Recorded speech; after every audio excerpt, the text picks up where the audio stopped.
So yeah. So today we're doing Snickerdoodles. Classic cookie, but with my spin on it. So yeah.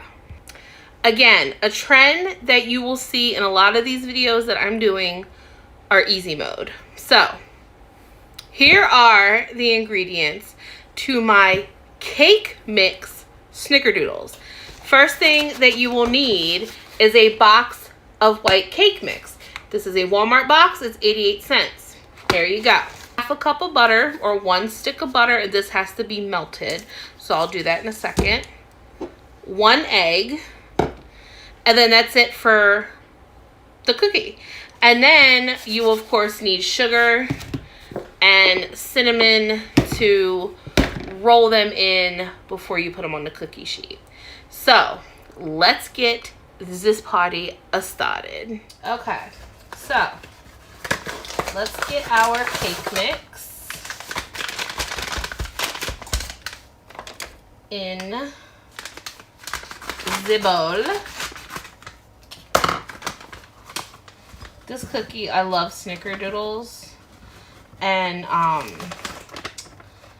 my son always gets mad because I always call him my little Snickerdoodle. So I love these cookies. One of the teachers I used to work with, they absolutely love Snickerdoodles. And a while ago, I don't know what brand it was. I'm gonna melt the butter. They actually came out with a Snickerdoodle ice cream. Oh yeah, he was all over that. Okay, so I'm melting my butter right now. I'll put my egg in here. Okay, my butter is melted. So I'm gonna pour my butter in.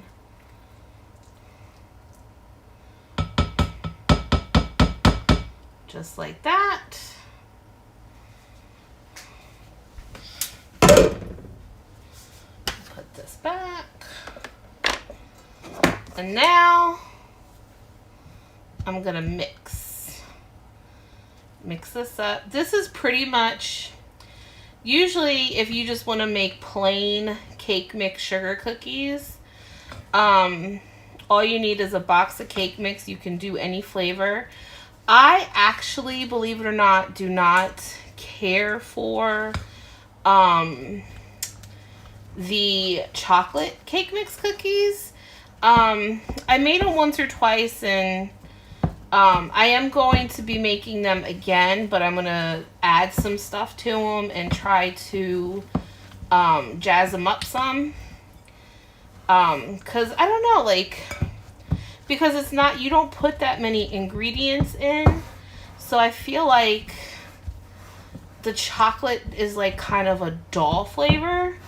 But when I make sugar cookies, I always either use, you can use confetti, you can use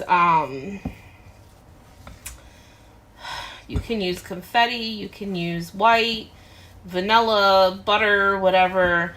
And really it's, you can use a stick of butter, or you can use, I think it's a 1/4 cup of oil or a 1/3 cup of oil and 2 eggs and a box of cake mix.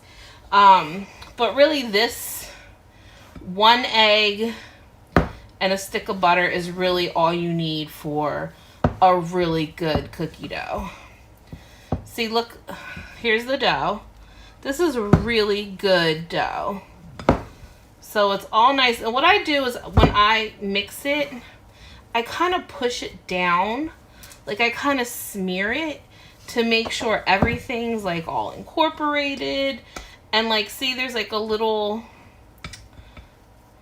see, there's like a dry patch right there of cake mix. I just kind of smush it just so it gets incorporated. I mean, if you want to put it in a stand mixer or something, I guess you could. Or if you wanted to double the recipe, you know. But, so okay. Now you can make this ahead of time and chill it. I've done that many of times. So you're good to go with that if you just want to make it put it in the fridge, and then do all your stuff. If not, you don't have to. Okay, so there's our dough.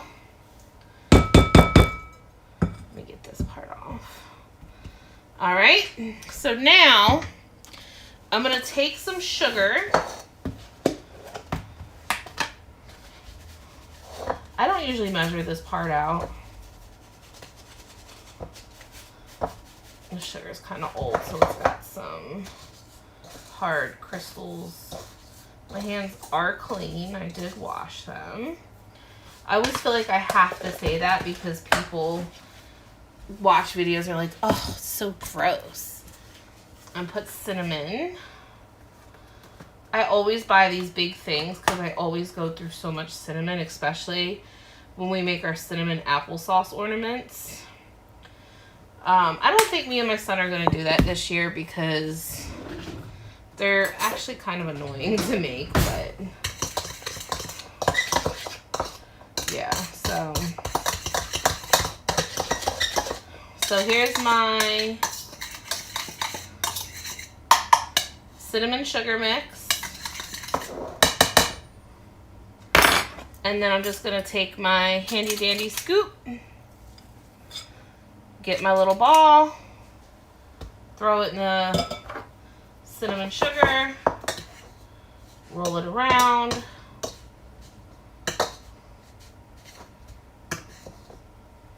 put it on the cookie sheet. And I have my cookie trays over here, as you can see. They're already lined with parchment paper. So, yeah.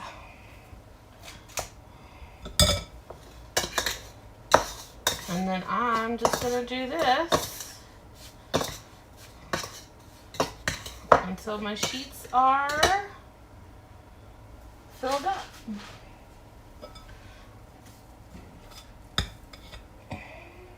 Oh yeah, and the oven is preheated. I don't know if I said it or not.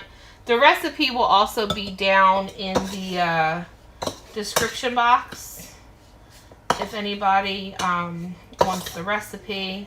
Cookie sheet, I'm going to pop them in the oven. Now, these are probably going to be pretty big cookies because I think this cookie scoop is about a tablespoon or so, maybe a little bit bigger. It used a lot of dough. So that's all the dough that I have left. So I have here 12, 13, 14, 15, 16. I have 16 cookies so far. And then we'll see how many more we get out. Of course, you can make much smaller cookies. I'm just doing a cookie scoop. So I'm going to put these here in the oven. Tray 1. And tray 2. And then I'm going to set the timer. I'm going to do 11 minutes. They said cook between 10 to 12 minutes, I guess, depending on your oven. So got the timer set, and when I take them out, I'll be back. Okay.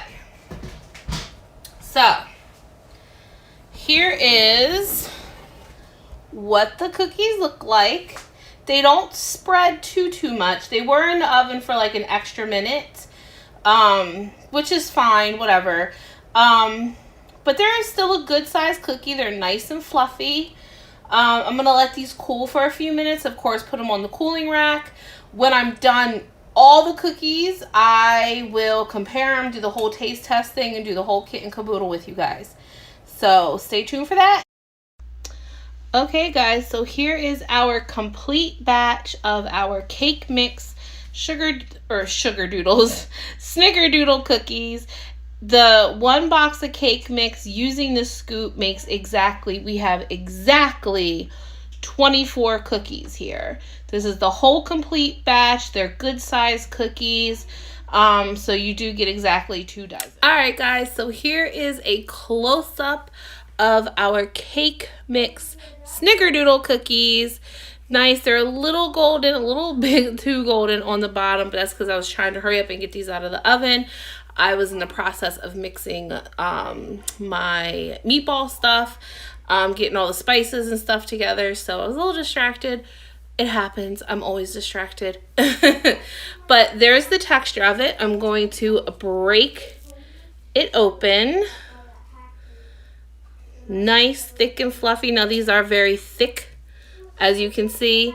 Like I said, you can make smaller cookies if you would like. Like I said, I used my my little cookie scoop, and it made exactly 24 cookies.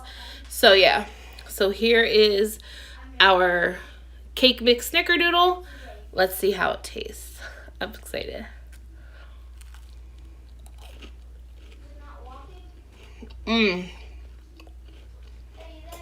So good. It's got like a nice hard outer layer, just enough cinnamon and sugar. These are really, really good. And the inside's nice. It's a little soft, a little chewy. But all in all, it's a very good cookie. I might actually eat the whole one, which I shouldn't. Be bad, but because I'm having pasta tonight too for dinner. But yeah, so this is a super good cookie, really good and delicious. And also something I thought about as I'm making these cookies is that I know Walmart has sugar-free cake mixes. In fact, I think I have one. I think they're, let me see, hold on one second. Okay, so it's Pillsbury, and they have a sugar-free, where is it? Sugar-free, right here, going across the top. I'm like looking all over for it. Sugar-free Devil's Food Cake. I'm not 100% sure if they have like a white food cake, but this is made with Splenda. Here is all the I can't talk tonight. All the nutritional information. Enjoyed this video. Remember to like, comment, share, and subscribe. Let me know down in the comments if you make this cookie, if you want to make this cookie.